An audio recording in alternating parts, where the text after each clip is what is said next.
Assalamualaikum warahmatullahi wabarakatuh. Ashama akkam jirtu hordoftoota chaanaalii YouTube Abdul App. Akkaataa YouTube chaanaalii bara 2024 keessatti seera haaraadhaan karaa sirrii ta'een YouTube chaanaalii sirrii ta'e itti badatan, ka subscribe sirrii ta'e itti argattan, akkasuma YouTube chaanaalii maallaqa sirriitti isiniif kaffaluu danda'u afaan Oromootiin egaa isinii qabadhee dhufeen jira. Haala salphaa ta'een YouTube chaanaalii mataa keessanii banachuudhaan maallaqa irratti dalaguu dandeessu jechuudha. Akkuma asirratti argitan kanatti salphaatti YouTube chaanaalii mataa keessanii karaa seera qabeessa ta'een, seera hunda kan guuttateen, seera isa haaraadhaan ka bara 2024 isinii qabadhee dhufeen jira. Baay'ee salphaadha. Daqiiqaa xiqqoo keessatti haala kamiin akka banachuu qabnu salphaatti isinitti agarsiisa. YouTube kana banachuudhaaf maaltu nu barbaachisa isa jedhurraa eegallee waliin ilaalla.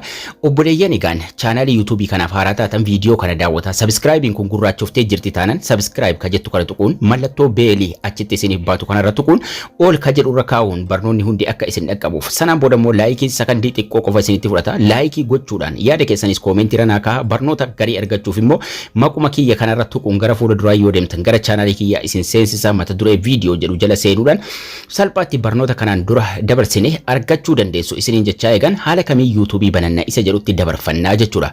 Appilikeeshinii YouTube aappii YouTube buufattanii ni qabdu taanaa YouTube dhuma kanarra seenuudhaan daqiiqaa xiqqoo keessatti bannee kan waliin ilaallu ta'a. YouTube kanarra seenna.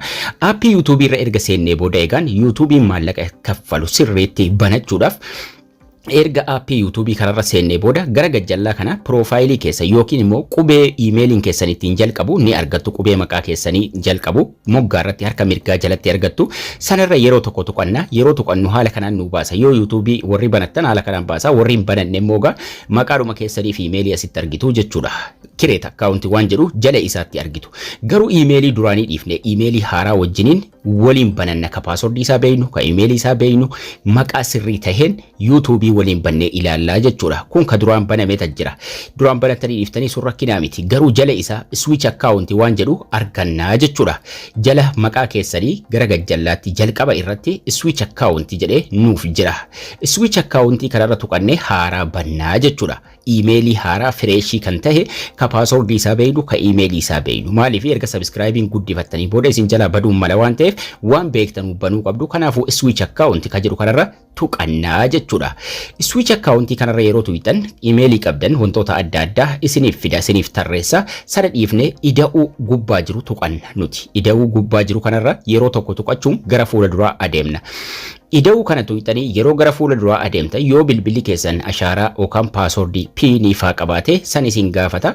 Piinii san paaswordii san itti guutuun gara fuula duraa adeemtu jechuudha. Haaraa akkaawuntii haaraa itti ida'achuuf deemna waan ta'eef gara fuula duraa nu geessuun sign in with your Google account nuun jedha.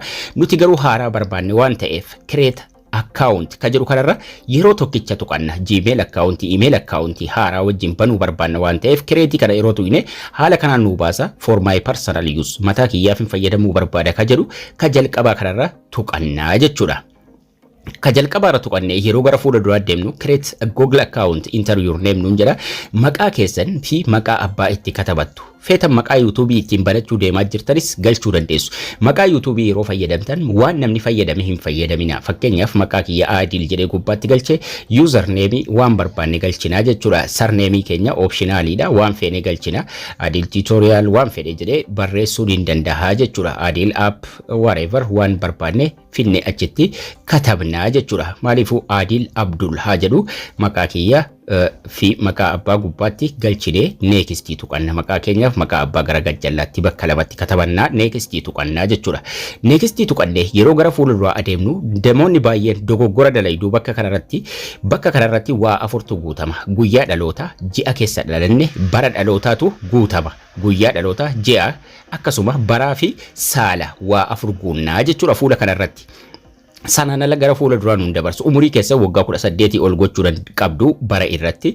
Sanaan booda day ka jedhu irratti guyyaa itti dhalannee tokko haga 30, manzi ka jedhu irra tuquun ji'a haga 12 nuuf kenna afaan Ingiliffaatiin. Sana keessa ka barbaanne filannaa jechuudha. Ji'a 12 kana keessa Jeenuwaarii haa filadhu ji'a tokkoffaa.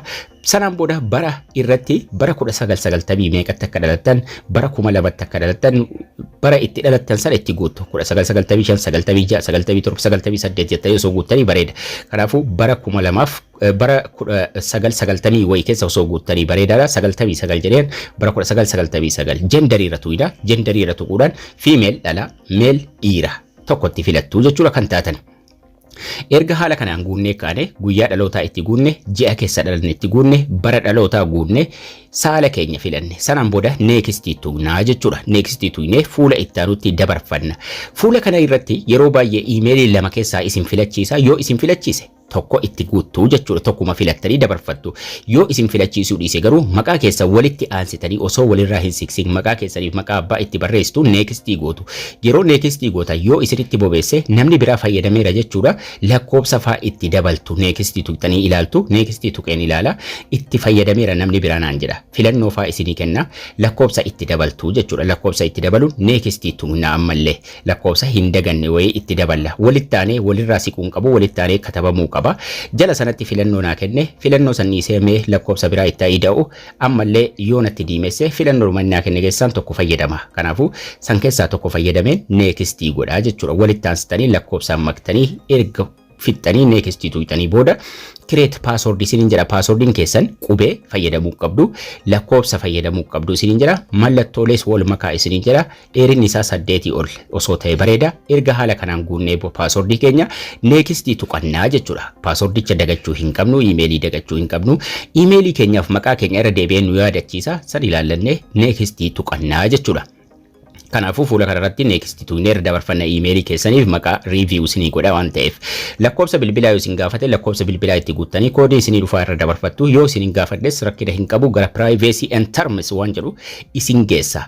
Privacy and terms kun seera isaa simachuu qabdu waan ta'eef privacy and terms ka jedhu kana gara gajjallaatti gadi bu'uudhaan I agree. Eeyyeen simadha waan jedhu I agree waan jedhu tuqannaa jechuudha. Naaf ta'e I agree tuqnaa jechuudha.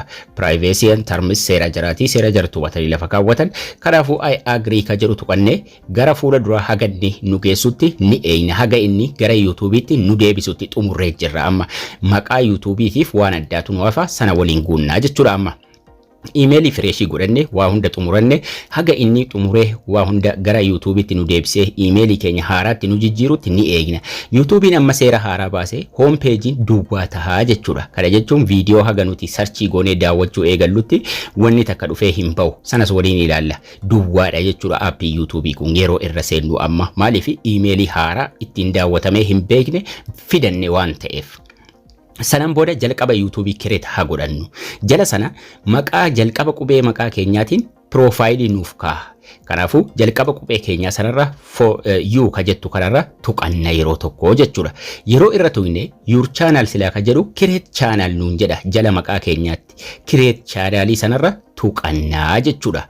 Yookaan immoo maquma keenya sanarra tuqachuun gara fuula duraa adeemna. Create channel isii jettu kanarra yookaan maqaadhuma keenyarra tuqannee gara fuula duraa adeemna. Profaayilii bakka rakaaniif maqaa irraa jijjiiratan nuuf fida. Adil Abdul fuula duraa mallattoon qalamaa ni jirti. Mallattoo qalamaa sanarra tuqeen Adil Abdul ka jedhu irraa balleessee Adil Aappii haa godhu. Barnoota irratti dabarsaa waan ta'eef Adil App haa jedhuuni. Adil Aappii godheen seevii godhannaa jechuudha. Adil App godhee amma save ka jedhu gubbaa jira. Savein tuqadha. Kun maqaa YouTube'ii keenyaati. Ka sarchiin bahu kan namni ittiin nu beeku jechuudha. Handle ka jettu sanas irraa haqeen Adil Abdul yoo qabamee jiraate qabamee yoo hin qabamne garuu Adil Abdulii save godhee ilaala. Inni nuuf hima qabamuuf dhiisuu isaa yeroo isin save tuutan qabameera nuun jedha. Kanaafuu lakkoofsa tokko itti dabalee ilaala. Adil Abdul lakkoofsa tokko save haa godhu. Hin qabamne Adil Abdul lakkoofsa tokko godhadhe xumurree jirra. Maqaatti godhanne handilii sirreeffanne create channel ka jedhuun tuqaa ammaa jechuudha.